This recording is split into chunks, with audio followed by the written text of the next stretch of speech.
Hello friends, welcome to விபன் Tamil jobs. இந்த வீடியோவில் நம்ம பார்க்க போகிற நியூஸ் என்னென்னு பார்த்தீங்கன்னா, நம்ம தமிழ்நாடு கவர்மெண்ட் கலைஞர் மகளிர் உரிமை திட்டத்தை பற்றி ஒரு லேட்டஸ்ட் அப்டேட் கொடுத்துருக்காங்க. அதுக்கான டீட்டெயில்ஸை பற்றி தான் இந்த வீடியோவில் பார்க்க போகிறோம். வீடியோவை ஸ்கிப் பண்ணாமல் கடைசி வரையும் பாருங்கள். வாங்க வீடியோக்குள்ளே போகலாம்.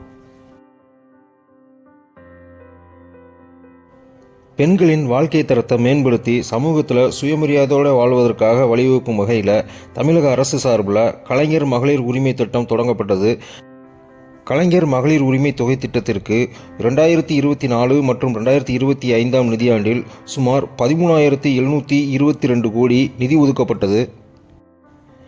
இந்த திட்டத்தின் மூலமாக மாநிலம் முழுவதும் 1,13,00,000 பயனாளிகளுக்கு ஒவ்வொரு மாதமும் அவர்களது வங்கிக் கணக்கில் 1000 ரூபாய் செலுத்தப்பட்டு வந்தது.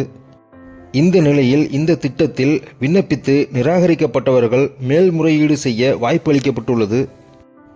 இந்நிலையில் தமிழகத்தில் மகளிர் உரிமை தொகைக்கு மேல்முறையீடு செய்த மேலும் 1,48,000 மகளிருக்கு ரூபாய் 1000 உரிமை தொகை கிடைக்கும் என்று சட்டசபையில் இளைஞர் நலன் மற்றும் விளையாட்டு மேம்பாட்டுத்துறை அமைச்சர் உதயநிதி ஸ்டாலின் தெரிவித்துள்ளார்.